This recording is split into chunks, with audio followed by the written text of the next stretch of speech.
Hello everyone, welcome you all in Learn to Teach with Dr. Minoti Srivastav.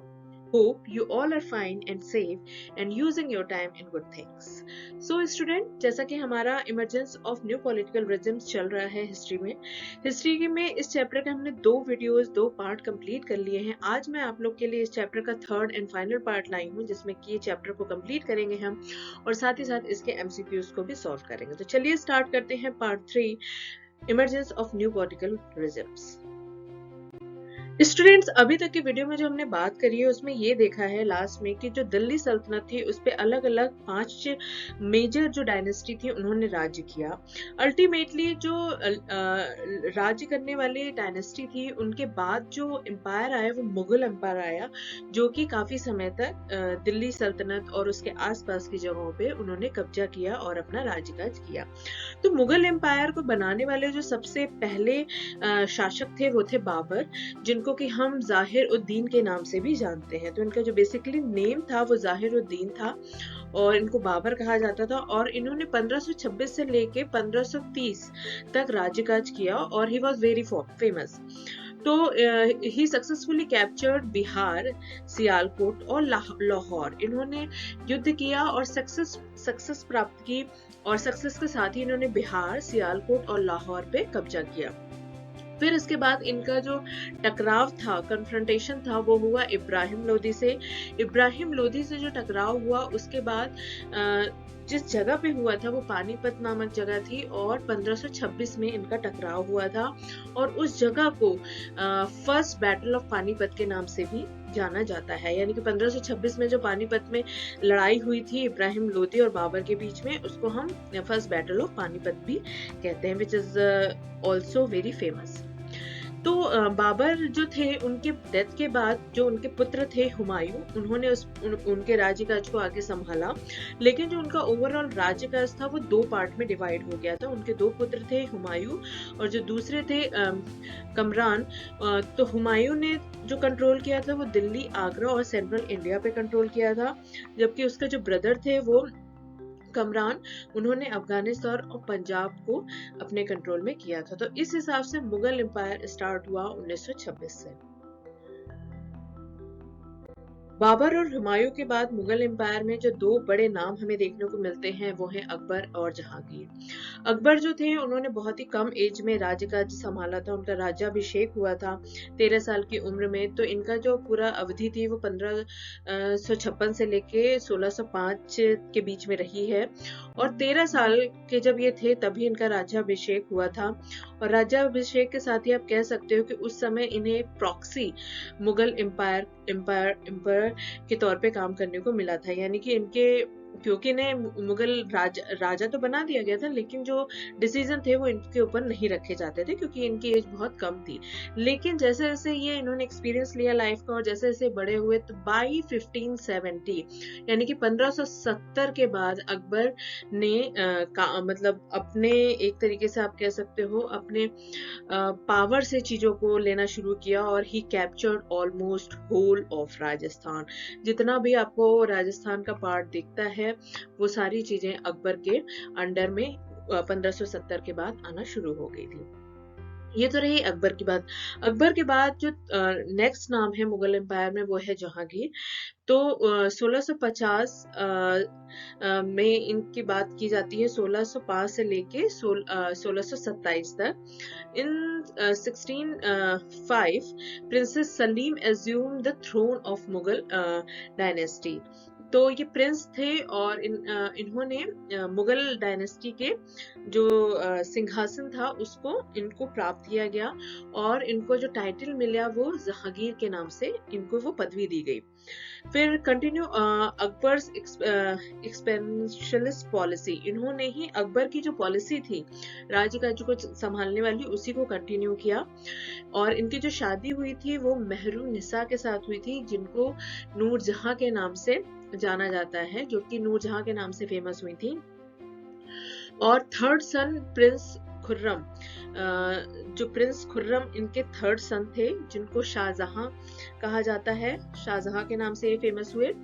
और शाहजहां की जो शादी थी वो इनके जो मामा थे आसफ खान, उनकी पुत्री यानी कि उनकी जो डॉटर थी अर्जुमन बानो बेगम, जिनको हम मुमताज के नाम से जानते हैं, उनसे हुई थी। और इसका एक बहुत ही अच्छा एग्जाम्पल इनके प्यार का एग्जाम्पल हमें देखने को मिलता है शाहजहां और मुमताज महल का ताजमहल। तो इनकी शादी हुई थी और उन्होंने उस समय इनकी याद में इतना बढ़िया कंस्ट्रक्शन करवाया था, जो कि विश्व में, या कि आप कह सकते हो कि ओवरऑल वर्ल्ड में अजूबों में आता है। तो ये तो बात रही अकबर और जहांगीर की। आइए इसमें और देखते हैं। जैसा कि स्टूडेंट्स अभी हमने देखा, जहांगीर के पुत्र थे शाहजहां, और शाहजहां ने शादी की थी मुमताज महल से, और उसके बाद उन्होंने उनकी याद में ताजमहल को बनवाया था। तो अब शाहजहां की बात कर लेते तो शाहजहां का जो राज्यकाल था वो 1627 से लेके 1658 तक में रहा है। और इन्होंने जहांगीर यानी कि अकबर के बनाई गई जो एक्सेप्शनलिस्ट पॉलिसी थी उसको जहांगीर ने फॉलो किया, फिर उसी पॉलिसी को शाहजहां ने भी कंटिन्यू किया।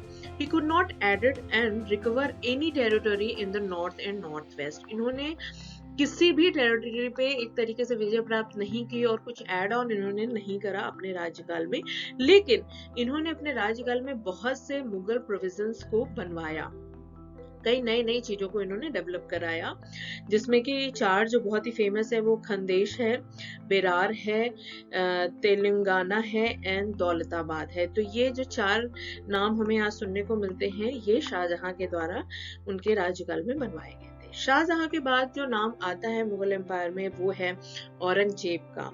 औरंगजेब का जो नाम है वो सिर्फ और सिर्फ यूं ही फेमस नहीं है, उनको strongest king of Mughal empire भी माना जाता था। और इनका जो राज्यकाल था वो था 1658 से लेकर 1707। एक तरीके से आप कह सकते हो लॉन्गेस्ट ड्यूरेशन रहा है कहीं ना कहीं, और काफी स्ट्रॉन्ग इनका सारा पॉलिसी स्ट्रेटजी, और कहीं ना कहीं काफी आप कह सकते हो कि स्ट्रॉन्गेस्ट कैंडिडेट रहे हैं मुगल एम्पायर में।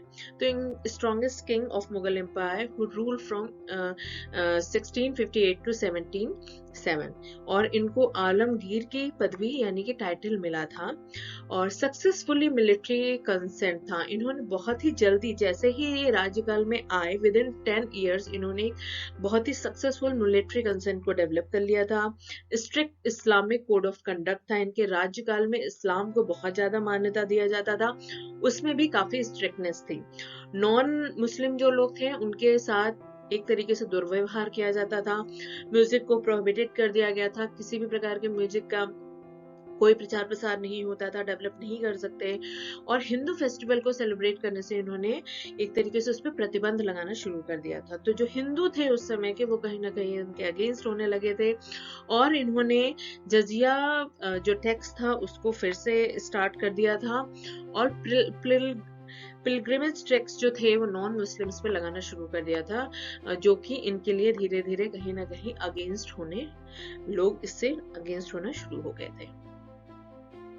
दिल्ली की सल्तनत पे औरंगजेब के बाद जिन मूवमेंट का या जिनका अधिकार होना शुरू हुआ था वो थे कुछ नए रिलीजियस मूवमेंट, यानी कि धार्मिक प्रकार के लोगों का एक तरीके से आवागमन शुरू हुआ दिल्ली सल्तनत पे, जिसमें कि हमें सूफिज्म देखने को मिलते हैं, बहुत से भक्ति रिलीजन के लोग देखने को मिलते हैं। तो इसमें जो फेमस थे वो सूफिज्म थे, a term used to refer the mystical religious ideas in Islam based on direct communication with the divine. कि ये इस चीज को बिलीव करते थे कि ये डिवाइन से जो आत्मा है, पर आत्मा और परमात्मा का डायरेक्ट कम्युनिकेशन हो सकता है, इस चीज पे ये बिलीव करते थे। और उस समय के बहुत से भक्ति की बात करूं तो सूफी भक्ति फेमस थी, सेंट बहुत ही फेमस थे, like Kabir, Nanak, Chaitanya and Tulsidas. तो उनके एक तरीके से आप ये कह सकते हो कि उनका आवागमन शुरू हुआ और वो धीरे धीरे बढ़ना शुरू हुआ।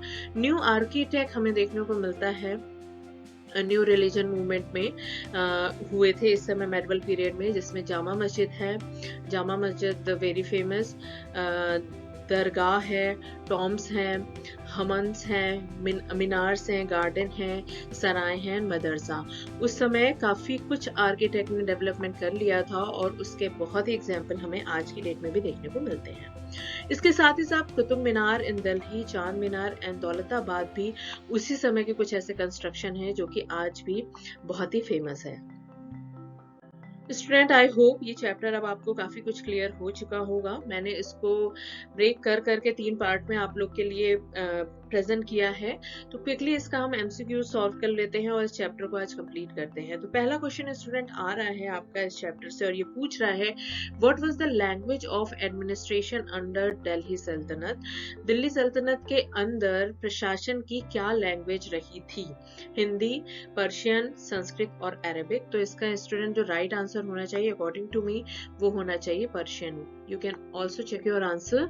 सेकेंड क्वेश्चन जो आ रहा है वो पूछ रहा है, from which country did Ibn Battuta travel to India?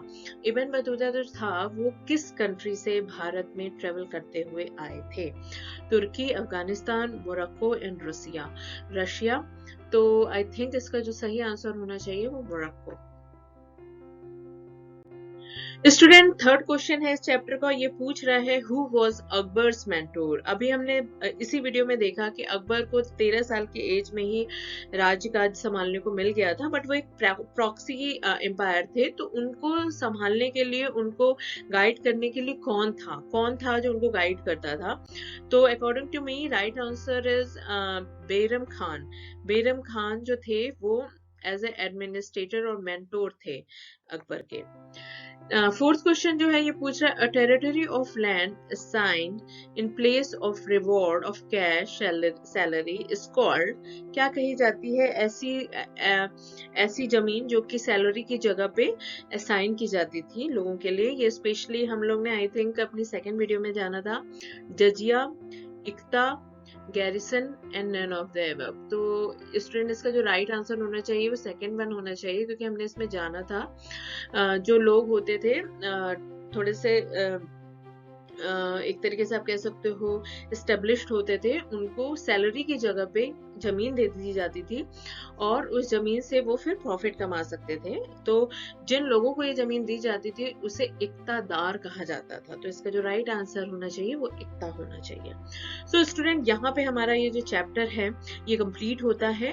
Hopefully आपको ये चैप्टर क्लियर हुआ होगा, और फिर भी अगर आपको कोई डाउट है रिगार्डिंग दिस चैप्टर तो आप मेरे से पूछ सकते हो। चलिए फिर आगे हिस्ट्री में हम नेक्स्ट चैप्टर में मिलते हैं। तब तक आप अपना ख्याल रखो, फैमिली वालों का ख्याल रखो। मिलते हैं नेक्स्ट वीडियो में। Till then take care and bye.